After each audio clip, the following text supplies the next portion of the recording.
ನನ್ನ ವಿಷಯಕ್ಕೆ ಬಂದ್ರೆ ಗ್ರಾಚಾರ ಬಿಡಿಸ್ಬಿಡ್ತೀನಿ. ಬೇರೆಯವ್ರ ಹತ್ರ ಆಡ್ದಂಗೆ ನನ್ನ ಹತ್ರ ಆಡಕ್ ಬರಬೇಡ. ಇಡಿಯಟ್ ತಂದೋ ಚೈಲ್ಡು, ನಿನ್ನೆ ಮುನ್ನೆ ಹೊಟ್ಟಿರೋ ಚೈಲ್ಡು ನೀನು ನನ್ನ ಹತ್ರ ಮಾತಾಡಕ್ ಬರ್ತಾ ಇದ್ಯಾ? ಯಾಯ್ ನನ್ನ ಹತ್ರ ನೀನು ನಾನು ಹೋಗು ಬಾ ಏಕವಚನದಲ್ಲ ಮಾತಾಡ್ರೆ ನಡೆಯಲ್ಲ. ಮರ್ಯಾದೆ ಕೊಟ್ಟು ಮರ್ಯಾದೆ ಕಲಿ. ಏಯ್ ಇಲ್ಲಿ ನೀನು ಆಟಾಡಕ್ ಬಂದಿರೋನು, ನಾನು ಆಟಾಡಕ್ ಬಂದಿರೋನು, ಅರ್ಥ ಆಯ್ತಾ? ಏಯ್ A few moments later. ಏಯ್ ಯಾರ ಹತ್ರ ಮಾತಾಡ್ತಾ ಇದ್ಯಾ?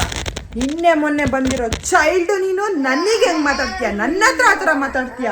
ನೋಡು ನೋಡು ನೋಡು, ಇವೆಲ್ಲ ನೋಡಿದ್ರೇನೆ ಗೊತ್ತಾಗ್ತದೆ ನೀನು ಎಲ್ಲಿಂದ ಬಂದಿರೋಳು ಅಂತ. ನೋಡು ಇವೆಲ್ಲ ನೋಡಿದ್ರೇನೆ ಗೊತ್ತಾಗ್ತದೆ ನೀನು ಎಲ್ಲಿಂದ ಬಂದಿದ್ದ. ನನ್ನ ಹತ್ರ ಇಟ್ಕೋಬೇಡ. ಏಯ್ ಈಗ ನಾನು ಕೇಳೋದು ಕೆಲ್ಸಗಳು ಡಿವೈಡ್ ಆಗಬೇಕು ಅಂತ.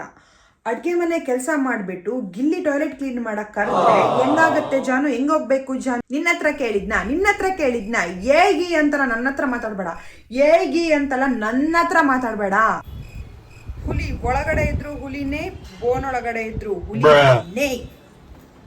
ನನಗೆ ವಾಶ್ರೂಮ್ ಹೋಗ್ಬೇಕು. Don't touch me. ಈ ಪಿಗರ್ ಎಲ್ಲೋ ನೋಡ್ದಂಗೈತಲ್ಲ, ನಂಗೂ ಹಂಗೆ ಅನ್ನಿಸ್ತಾ ಐತೆ. ಅವಳ ಆಕ್ಷನ್ಗೆ ಅಣ್ಣ ನನ್ನ ಕಡೆಯಿಂದ ರಿಯಾಕ್ಷನ್ ಬಂದಿರೋದು. ನಾನು ಜಾನ್ವಿ ಅವರು ಕೂಡ ಒಂದು ಕಂಟೆಂಟ್ ಏನು ಇಲ್ಲ ಅಂತ ಅಂದ್ಬಿಟ್ಟು ಈ ಥರದ್ದು ಮಾಡಿದ್ದು ಅಣ್ಣ, ಒಂದು ತಮಾಷೆಗಾಗಿ ಮಾಡಿದ್ದು. ಇದರಿಂದ ಅವಳಿಗೆ ಏನಾದರೂ ಹರ್ಟ್ ಆಗಿದ್ರೆ ನಾನು ಸಾರಿ ಕೇಳ್ತೀನಿ ಅಣ್ಣ. ಕಂದ ಸಾರಿ ರಕ್ಷಿತಾ.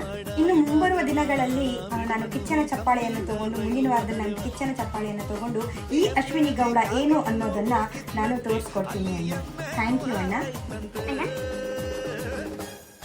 ಅಣ್ಣ ಅದು ನಮ್ಮ ಟೀಮ್ ಅವರು ಕೂಡ ನನಗೆ ಆಟ ಆಡಿರೋದು ರೀತಿ ನನಗೆ ಒಂದು ಸ್ವಲ್ಪ ಇಷ್ಟ ಆಗಿಲ್ಲ ಅಣ್ಣ.